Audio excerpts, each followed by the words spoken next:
بسم اللہ الرحمن الرحیم۔ ناظرین، آج جو میں آپ کے سامنے جس بات کا تذکرہ کرنا چاہتا ہوں، جو واقعہ آپ کے سامنے رکھنا چاہتا ہوں، یہ البدایہ والنہایہ 9/135 پر نقل کیا گیا ہے۔ ناظرین، سلمان بن عبد الملک کے بھائی ہشام بن عبد الملک جو اس وقت خلیفہ تھے، حکمران تھے، وہ بیت اللہ کا طواف کرنے گئے تو طواف کے دوران ان کی نظر حضرت عمر بن خطاب رضی اللہ تعالیٰ عنہ کے پوتے حضرت سالم بن عبداللہ رضی اللہ تعالیٰ عنہ پر پڑی۔ تو حضرت سالم بن عبداللہ درویش قسم کے آدمی تھے، تو ہشام بن عبد الملک نے دیکھا ان کے پاس ایک چادر ہے، سادہ سی چادر ہے اور ایک پگڑی ہے۔ پاس جا کر پوچھتے ہیں، سالم میں آپ کی کچھ مدد کر دوں، آپ کی میں کچھ ہیلپ کر دوں؟ تو سالم بن عبداللہ رضی اللہ تعالیٰ عنہ نے رک کر جواب دیا، کہا مجھے شرم آتی ہے کہ میں بیت اللہ میں کھڑے ہو کر کسی اور سے مدد مانگوں، کسی اور سے مدد طلب کروں۔ تو ہشام بن عبد الملک یہ جواب سن کر بہت پریشان ہوا، چہرے کی رنگت بدل گئی۔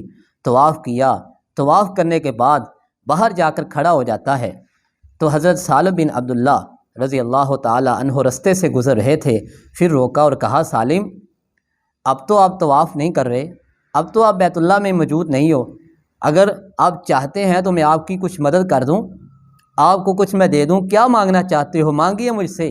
تو سالم بن عبداللہ نے جو جواب دیا، بہت کمال کا جواب دیا اور کہا، کیا دینا چاہتے ہو ہشام بن عبد الملک، کیا دینا چاہتے ہو؟ کیا مجھے جنت خرید کے دے دو گے؟ کیا میرا آخرت میں ٹھکانہ اچھا بنا دو گے؟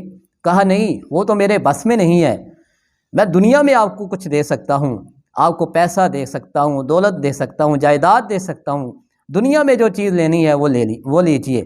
تو حضرت سالم بن عبداللہ رضی اللہ تعالیٰ عنہ نے کہا، میں نے تو دنیا اس سے نہیں مانگی جس کے گھر کا طواف کر کے آیا ہوں، میں نے تو دنیا اس سے نہیں مانگی جس کی ملکیت ہے، جو اس دنیا کا مالک ہے، تجھ سے کیا مانگوں گا؟